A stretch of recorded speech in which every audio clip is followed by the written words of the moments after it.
പേപ്പറില്ല. News paper ഉണ്ടോ? Pepsi. ഓ നല്ല മണം.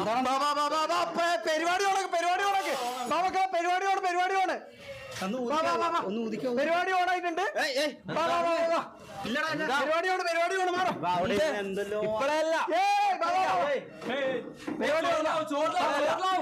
കുറച്ചതിന്റെ സദ്യ നമ്മളിപ്പോഴേ ഇരിക്കാൻ പറ്റും. സദ്യ ഇപ്പഴേ വെക്കുന്നുണ്ടെന്താ പ്രശ്നം? അങ്ങ് എന്താ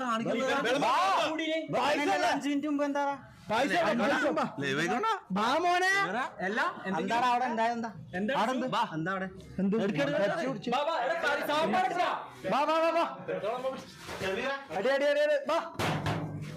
എല്ലാരും മതി. സദ്യ വിളമ്പട്ടെ. സദ്യ